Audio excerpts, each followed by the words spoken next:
사사기 16장 22절 말씀 읽겠습니다. 그의 머리털이 밀린 후에 다시 자라기 시작하니라. 아멘. 다시 자라기 시작하니라. 오늘은 이 본문 말씀을 통하여 다시 시작하라, 이런 제목으로 하나님의 말씀을 살펴보도록 합니다. 다시 시작하라. 주 예수님께서는 교회에 관한 모든 것을 주목하여 살피십니다. 온 세상이 하나님의 눈 아래 있는 것도 사실이지만 교회에 대해서는 스가랴 3장 9절의 말씀처럼 한 돌에 7 눈이 있느니라는 말씀이 해당됩니다. 특히 계시록 3장 1절에서 내가 네 행위를 아노니 라고 말씀하셨듯이 우리가 주의 이름을 위하여 행하는 모든 수고와 섬김을 다 지켜보고 계십니다. 교회가 이 땅에 있는 목적은 주를 위한 수고와 섬김 때문입니다. 따라서 주를 위한 수고가 없는 교회는 더 이상 이 땅에 존재할 이유가 없는 것입니다. 이 땅에 머물면서 성취해야 할 위대한 목적이 없는 교회는 즉시 낙원으로 옮겨짐이 마땅합니다. 따라서 타락한 그리스도인이든 신실한 그리스도인이든 그들이 이 땅에 존재하고 있다는 것은 주를 위한 뭔가의 섬김이 아직 남아있다는 뜻이 됩니다. 여러분들이 그리스도인이면서 타락한 상태에 있습니까? 그럼에도 불구하고 이 땅에 아직 존재하고 있습니까? 감사하게도 하나님은 여러분에게 향한 어떤 목적이 아직 남아 있는 것입니다. 그렇다면 이 두 가지를 한번 잠깐 살펴볼게요. 먼저 본문에 나타난 머리털이 잘린 삼손의 모습은 타락한 교회, 타락한 성도의 전형적인 모습이 되겠습니다. 삼손은 하나님의 일을 위하여 구별해 놓으신 나실인입니다. 그런데 이런 삼손이 정욕에 빠져서 헌신의 상징이었던 머리털이 잘리고 맙니다. 그렇다면 이제 자신의 본분인 섬김을 잃어버린 삼손은, 타락한 교회, 타락한 성도들은 어떻게 되는 것입니까? 본문이 말씀하시기를 그의 머리털이 다시 자라기 시작하니라고 말씀하셨대요. 이것은 다시 한번 주를 위한 섬김의 기회를 주시겠다는 뜻입니다. 주님께서는 타락한 그리스도인이라 할지라도 다시 시작하려는 소망의 메시지를 주는 것이 분명한 사실임을 살펴봐야 됩니다. 이번에는 엘리야의 경우를 살펴봅시다. 엘리야는 전형적인 하나님의 신실한 백성의 모습입니다. 그는 평상시에 얼마나 주를 위한 열심히 컸던지 열왕기상 19장 10절에서 이렇게 말했습니다. 내가 만군의 하나님 여호와를 위하여 열심히 특심하오니. 여러분들은 머리털이 잘리는 삼손의 위치에 있습니까? 아니면 열심히 특심이었던 엘리야의 위치에 있습니까? 잘 살펴보시길 바랍니다. 남을 판단하지 말고 자기 자신을 성찰할 수 있는 시간이 필요한 줄 믿습니다. 그러나 주를 위한 그의 특심에도 불구하고 부패한 이스라엘 백성들은 그의 외침과 그의 호소에도 불구하고 주님께로 돌아오지를 않았습니다. 그러자 절망에 빠진 그가 차라리 죽기를 강구합니다. 나 같은 사람은, 나 같은 일꾼은 필요가 없어. 그렇게 생각을 했어요. 열왕기상 19장 14절을 봅시다. 스스로 광야로 들어가 하루길쯤 행하고 한 로뎀나무 아래에 앉아서 죽기를 구하여 가로되 여호와여 넉넉하오니 지금 내 생명을 취하옵소서. 나는 내 열조보다 낫지 못하리다. 여호와여 넉넉하오니 내가 있는 힘을 다해서 다 했다 이 뜻 아닙니까? 여호와여, 이제 내가 최선을 다했으니 내가 이 땅에 존재할 이유가 없습니다. 내가 모든 수고를 쏟아부었지만 한 영혼도 주께를 이끌지 못했으니 내가 이 땅을 떠나 주님 앞으로 가는 것이 옳소이다. 이런 고백이 되겠습니다.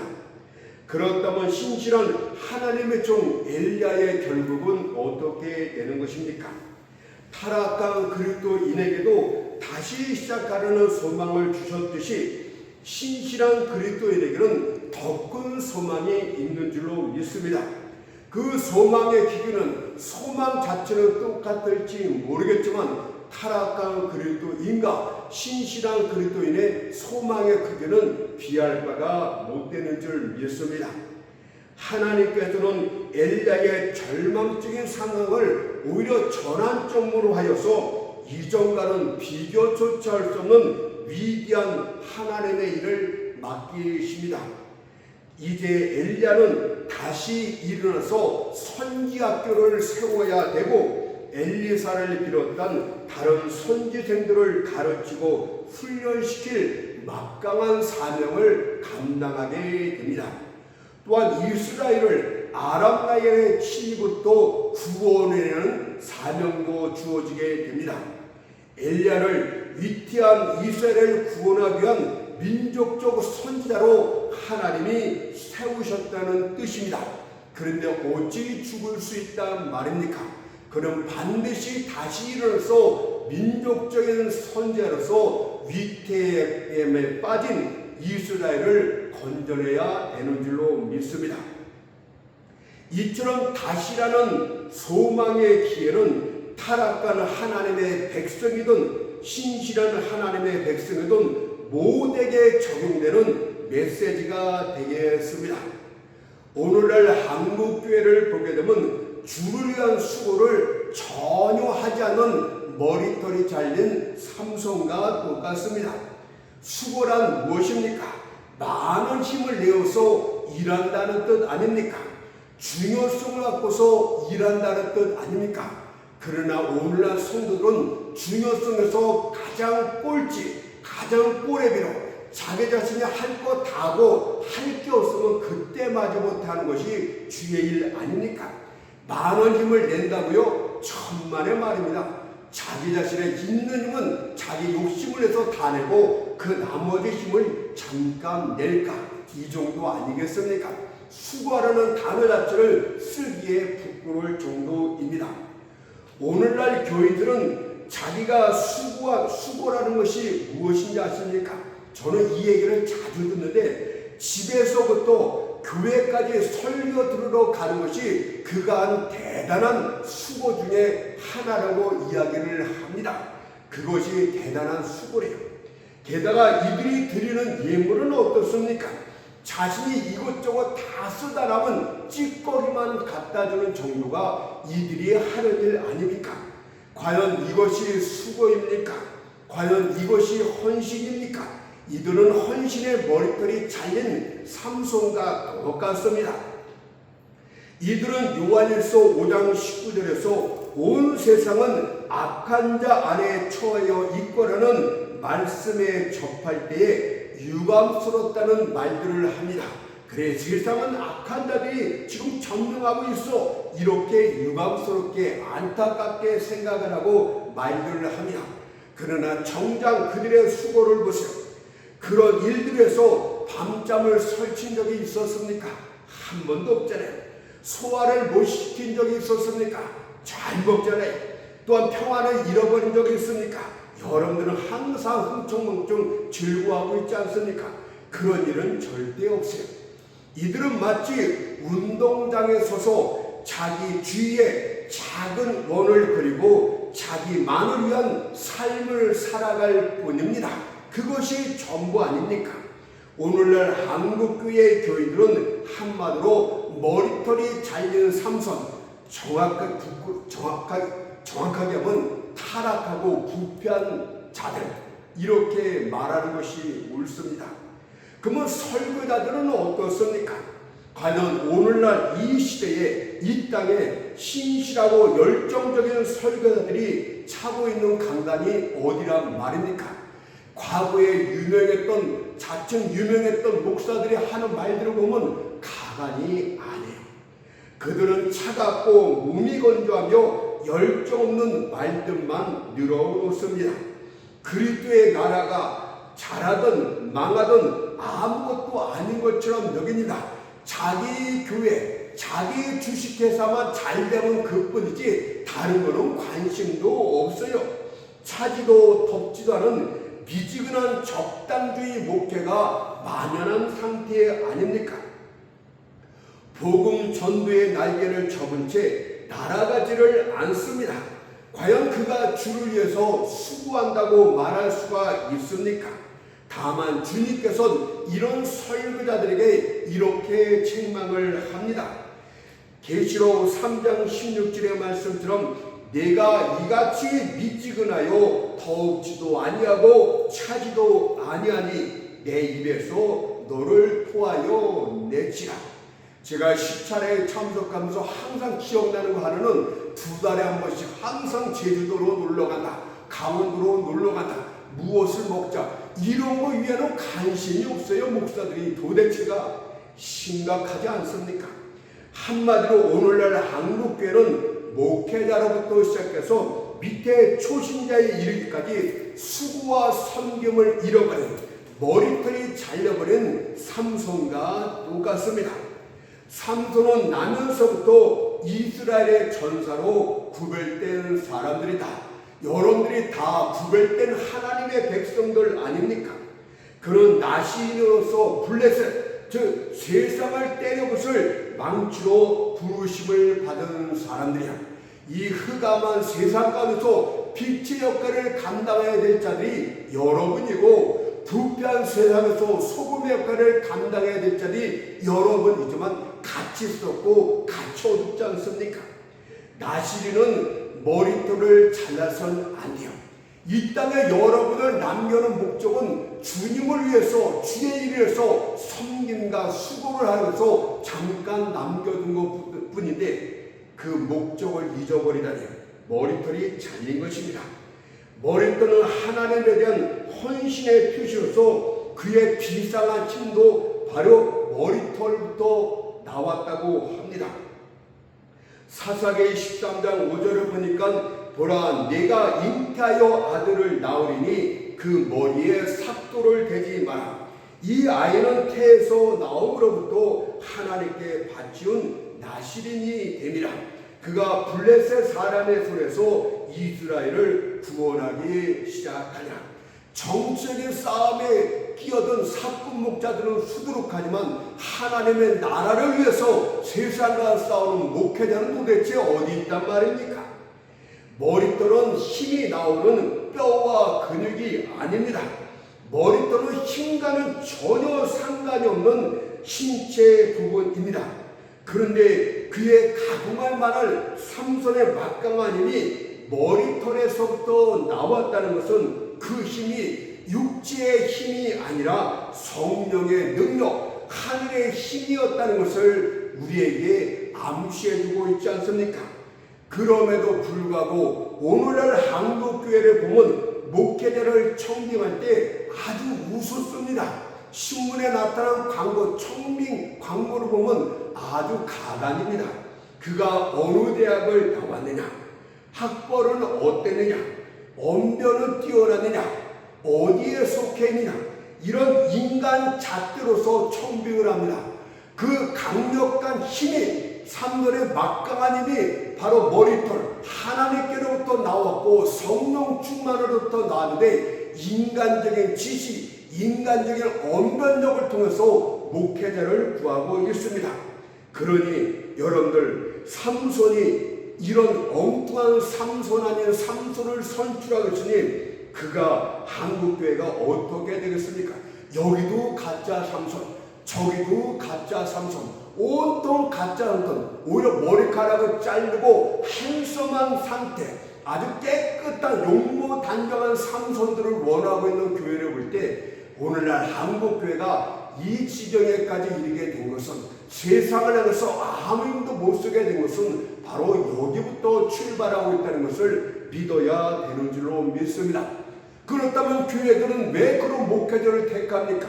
자기에게 아부를 잘하는 자, 자신의 죄를 지어도 괜찮다고 말해줄 수 있는 자, 이런 자들을 원하기 때문에 그런 또 목회자를 구하는 거예요. 수요와 공급은 같이 갑니다. 하나님의 구별해 놓은 삼손이 어리석게도 정욕에 빠졌습니다. 그가 드릴라란 여인의 무릎에 누워서 자신의 힘의 비밀을 누설하고 맙니다.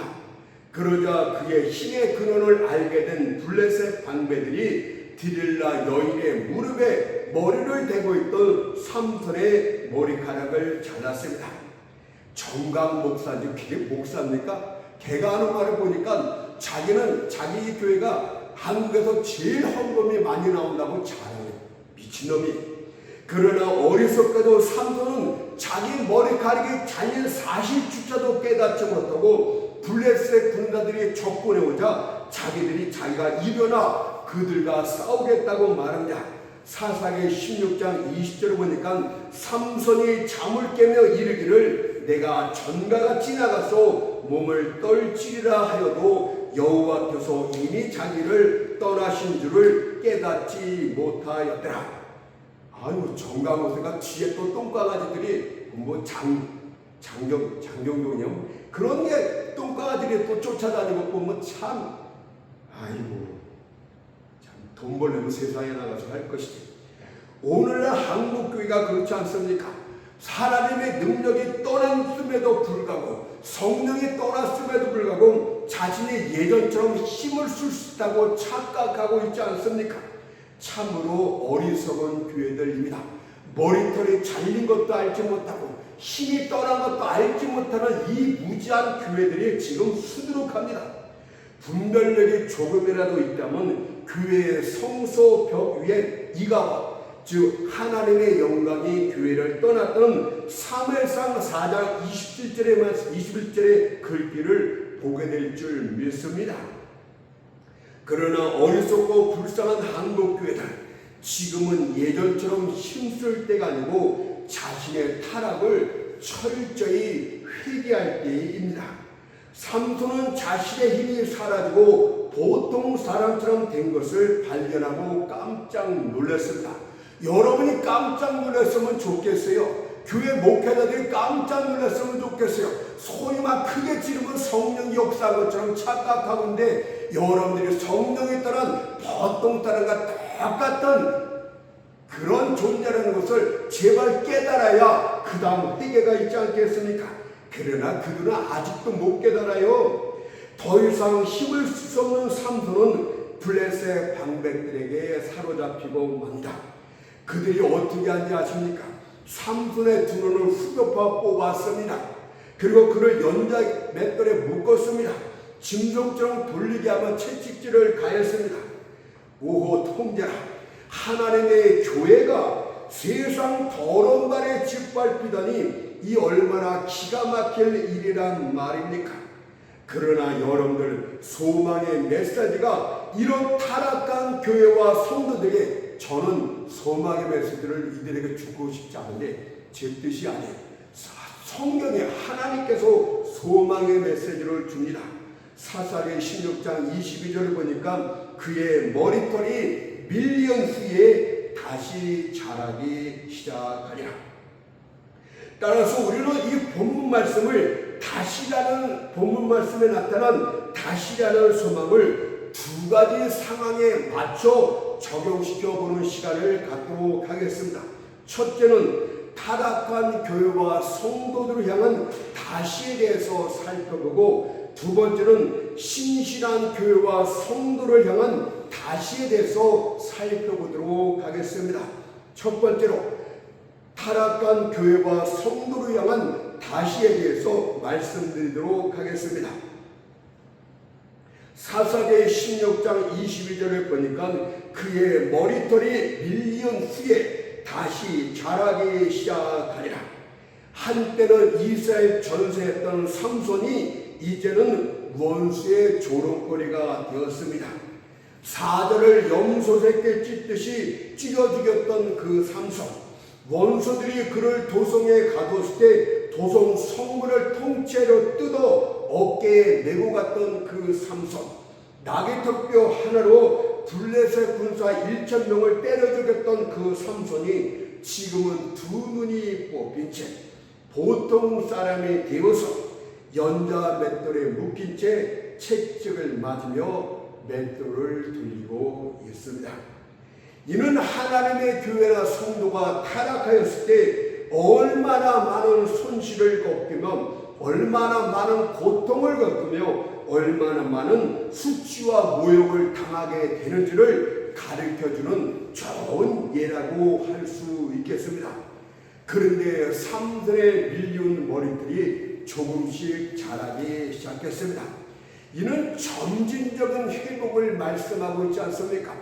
타락하는 하나님의 교회 성도가 회복하는 것은 단번에 쫙 외쳤다고 되는 것이 아니요, 조금씩 점진적인 회복만 있을 따름입니다.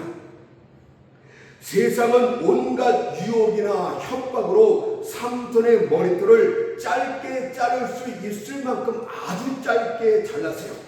그를 세상으로 끌고 가서 그의 아름다움, 그의 힘, 그의 헌신을 없애버렸습니다. 그러나 머리털의 뿌리는 여전히 삼손의 머리에 있었다는 사실입니다. 이는 악마도 세상도 성도들이 주를 향한 섬김과 헌신의 본질을 완전히 뿌리 뽑는 것은 불가능하다 이 뜻입니다.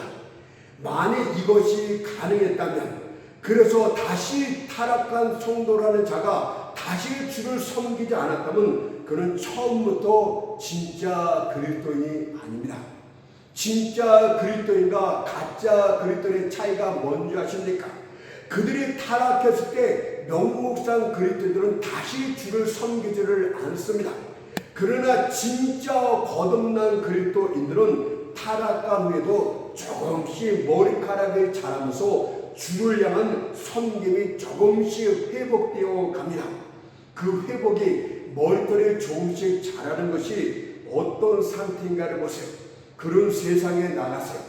그러나 세상 가운데서 행복을 느끼는 것이 불가능하다는 것을 조금씩 깨닫게 됩니다.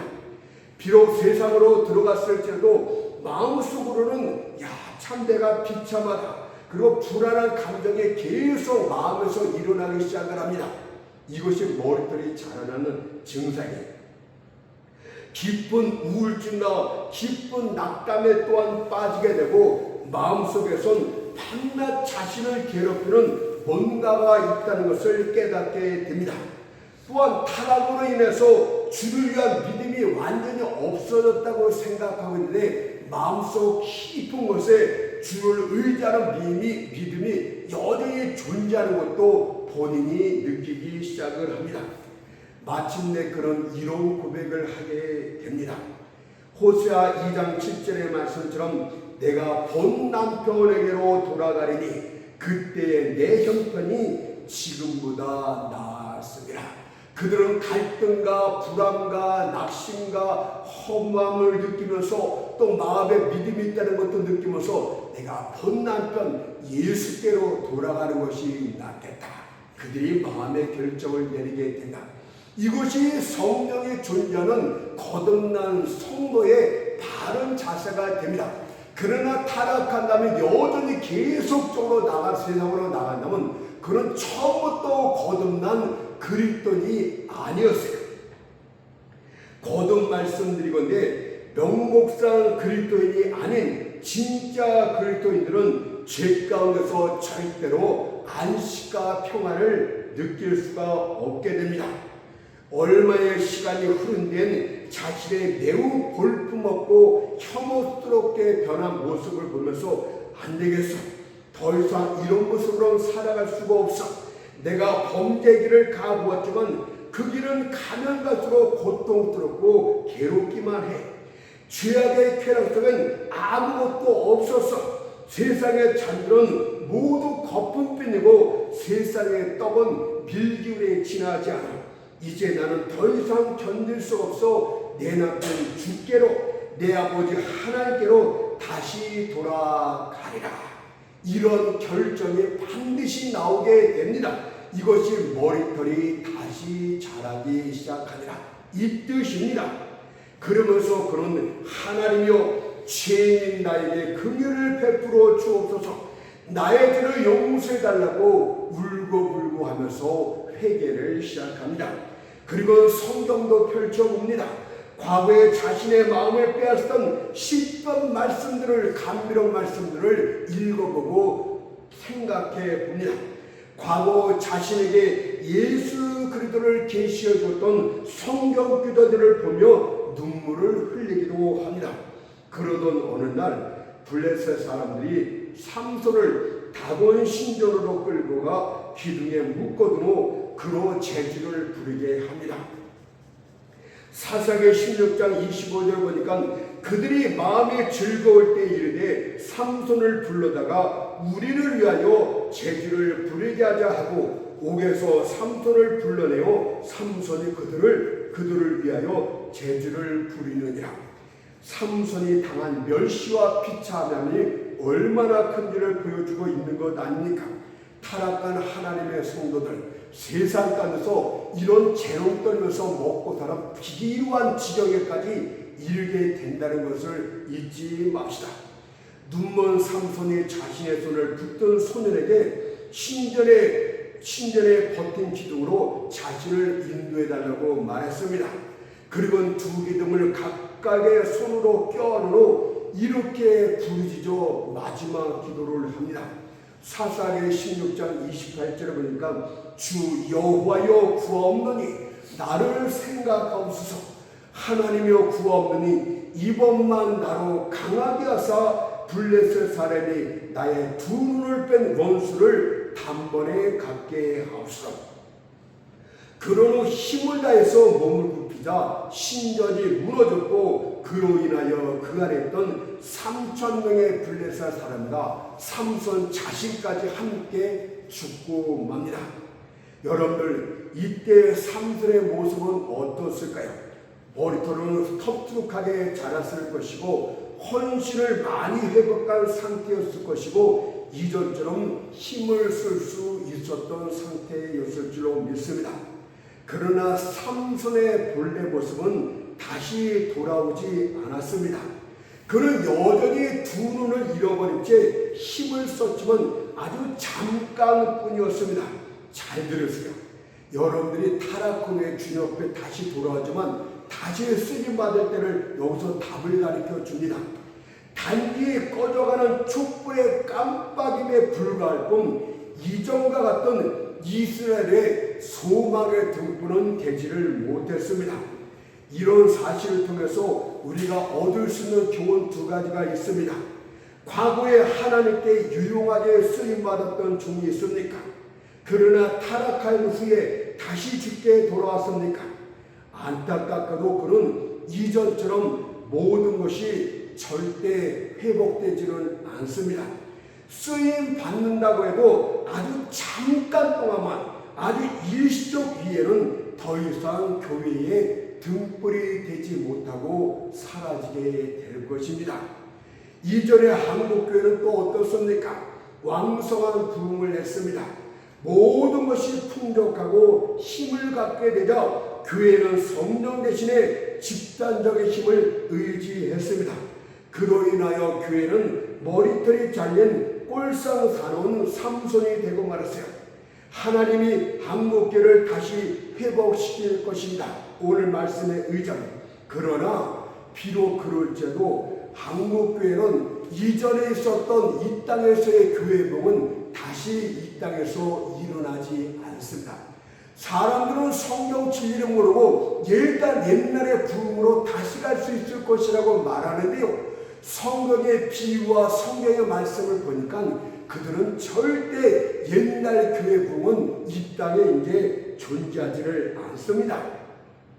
잠깐 여기저기서 약간의 부흥의 기미는 있을지 모르겠지만 잠깐뿐이요, 부분적이요, 일회성으로 그치고 맙니다. 여러분들, 우리가 얼마나 끔찍한 짓을 했는가를 깊이 생각해 봐야 됩니다. 더 이상 교회 부흥이 이 땅에 없다는 것을 생각할 때 여러분들은 통해 자복해야 되는 것 아니겠습니까? 타락의 길을 걷고 있는 하나님의 교회와 성도들이여, 더 이상 가지 마십시오. 더 이상 육신적인 정력의 노예가 되지 마십시오. 교회 강단을 철학이나 정치 성토장으로 만들지 마십시오. 교회를 돈을 버는 강도의 구렬로 만들지 마십시오. 이젠 돌이켜서 복음으로 돌아오십시오.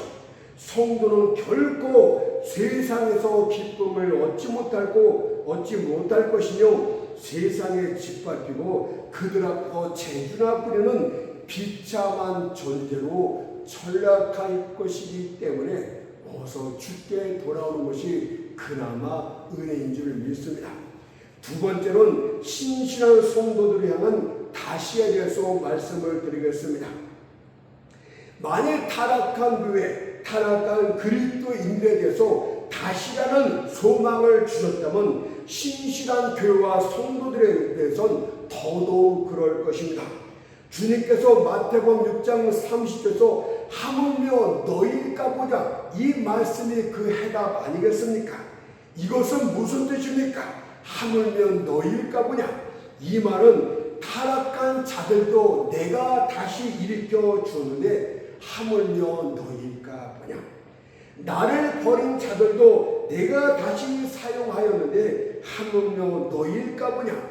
내가 반드시 너를 일으켜 다시 사용하리라. 너를 크게 들었으리라. 복음 가사의 내용이 일치하는 줄로 믿습니다. 일심으로 섬기며 주를 섬겼던 히스기야를 보도록 하세요. 그를 향한 하나님의 축복은 형통함이었습니다. 역대하 31장 21절에 보니까 하나님의 전에 수동드는 일에나 율법이나 계명이나 그 하나님을 구하고 일심으로 행하여 어떻게 하였더라? 형통하였더라. 그렇다면 주를 위한 섬김에 열심을 내는 여러분이요, 어떤 경우에 처하든 낙심치 말고 힘을 내도록 하십시오. 여러분들의 상한 기회가 반드시 주어지게 됩니다. 머리털이 잘린 타락한 삼손에게도 기회를 주었는데 하물며 너희일까 보냐. 만약 여러분이 현재의 실패로 인해서, 현재의 거듭된 실패로 인해서 미래를 전망하고 있다면 그것은 유감된 일이라 할 수 있겠습니다. 비록 여러분이 10년, 20년 지금까지 설교하고 가르치고 그리스도를 위해 충성되게 일했음에도 불구하고 성공을 거두지 못했다 할지라도 계속 성공이 없을 것이라는 생각은 잘못된 생각입니다. 제 말이 아니에요. 만약 어떤 이가 땅속에 숨겨진 보물을 찾기 위해서 열심히 삽질을 합니다. 그러나 너무 시간이 걸리고 힘들고 지치다 포기하고 말았습니다. 그러나 만일 땅속에 보물이 숨겨져 있다는 말이 신실한 자의 말이었다면 멈춰서는 안 됩니다.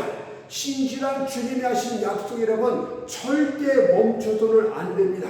왜냐하면 한 산만 덮하면 쨍그랑하는 소리가 귀에 들릴 것이기 때문입니다. 그렇다면 혹시 올해가 그토록 목 놓아 기다렸던 소망이 이루어지는 해가 될지 어찌 알겠습니까? 그동안 형통하지 못한 것에 대해서는 유감스럽게 생각해도 좋지만 그것 때문에 추구하는 노력을 포기하는 것은 어리석은 짓이라 할 수 있겠습니다. 여러분이 성공하지 못한 이유는 여러 가지 이유가 있고 지금 당장은 알 수 없지만 성경이 말하는 한 가지 사실은 믿음의 실현이다, 이렇게 말씀하고 있어요. 아직 믿음의 그릇이 못 됐기 때문에 모세처럼 아직 모세가 두려워하는 애굽왕 바로가 살아있기 때문에 하나님은 그때까지 기다려줄 수도 있고 여러 가지 이유가 있습니다. 때가 아직 이르지 않았기 때문에 그럴 수도 있고 우리는 알지 못하지만 어쨌든 그것은 믿음의 시련이고 믿음을 경고하게 만드는 과정이라고 할 수가 있겠습니다. 에레미야를 한번 보세요.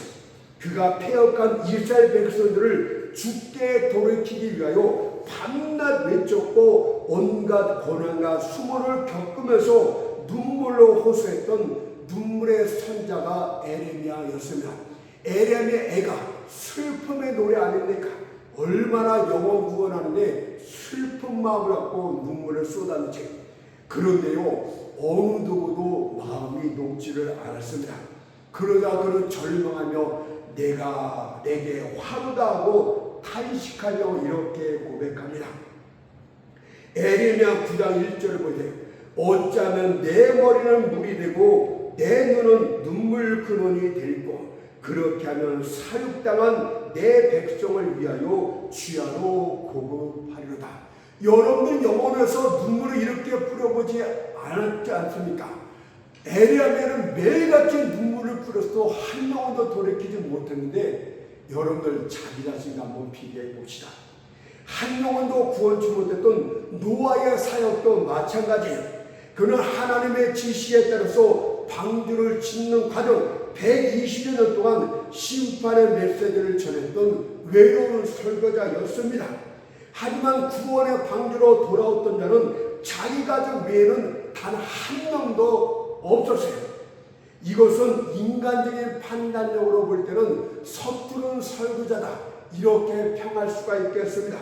그러나 성경은 그가 하나님의 명하신 대로 행한 위대한 설교자였다고 평가를 내린다. 그 결과 홍수 심판으로 모든 사람들이 다 죽었을 때 노아로부터 다시 새 인류가 번성하기 시작했던 사실은 가장 큰 축복이 아니겠습니까? 그렇다면 여러분의 수고가 성공하지 못했다고 해서 실망할 필요가 없습니다. 왜냐하면 여러분보다 더 뛰어난 에레미야나 노아도 다 그랬기 때문입니다. 그러니 오랫동안 수고했으나 결실이 없다고 해서 낭망할 필요는 없어요. 저는 요한계시록에 나오는 빌라델피아 교회를 여러분에게 좋은 예로 드리고 싶습니다. 그 교회는 7교회 중에 가장 작고 볼품없는 교회였습니다. 주님께서 계시록 3장 7절에서 내가 적은 능력을 가지고도 라고 말씀하였듯이 그 교회는 성도 수도 너무 적었고 금전적인 능력도 너무도 형편이 없었습니다. 아마 한 사람만 빠져도 예배가 이루어지지 않았을지 모르겠어요. 돈으로 할 수 있는 일은 거의 손도 못 댔을 것입니다. 그러나 그것이 불행이나 부끄러운 일은 전혀 아니었습니다. 왜냐하면 주님은 그들 향해서 가장 큰 칭찬을 했기 때문입니다. 그렇지만 착각하지 마세요. 가난한 교회가 적은 능력을 가진 것이 칭찬의 이유는 안 됩니다. 그는 칭찬을 2배로 배가시키는 역할만 할 따름이지 칭찬의 근본 원인은 안 됩니다. 그러면 그들이 칭찬받은 이유는 무엇입니까? 계시록 3장 8절에 보니까 내 말을 지키며 내 이름을 배반치 아니하였더라 라고 말씀하고 있어요. 모든 것이 열악한 사정임에도 불구하고 그들은 하나님의 말씀을 최고로 전부로 삼았어요. 적은 능력 때문에 주를 버리고 세상으로 나가지도 않았습니다. 그들은 부족한 중에도 자신들이 할 수 있는 모든 일을 다해가면서 주를 섬기는 데 집중을 했다고 합니다. 그 결과 주님께서 그들에게 부응할 수 있는 새로운 기회를 허락합니다. 계시록 3장 8절에 보니까 내가 네 앞에 열린 문을 두었을 때 라고 하였듯이 새로운 시대가 빌라델피아 교회에게 열리기 시작했습니다. 이전에는 없었던 복된 기회들이 그들 앞에 놓여지기 시작했습니다. 양떼들이 열린 문을 통해 몰려 들어왔고 그는 또한 열린 문을 통해서 온 세상으로 동서남북으로 복음을 전파할 수 있게 되었습니다. 이것이 바로 신실한 자들에게 주시는 다시라는 소망의 메시지가 되겠습니다. 주님께서는 빌라델피아 사역자들에게 이렇게 말씀하고 계신 줄로 믿습니다. 잘하였도다 착하고 충성된 종아, 네가 오래도록 변함없이 수고하였으니 내 양떼들을 내게 맡기리라. 충성된 종아, 내 양을 잘 부탁한다고 말씀하실 줄로 믿습니다. 오늘날 이 음란한 시대는 이런 충성되고 신실한 자를 필요로 합니다. 또한 신실한 종은 타락하고 거짓되고 위선적인 이 시대가 필요로 하는 사람입니다. 그러니 신실한 일꾼들이여 다시 힘을 내십시오. 마음의 허리띠를 조여매고 열린 문을 향해서 힘차게 매진하십시오. 이는 하나님께서 당신을 통해서 영광을 받으시고 여러분들 자신이 일어나 빛을 바르는 시대가 되었기 때문입니다.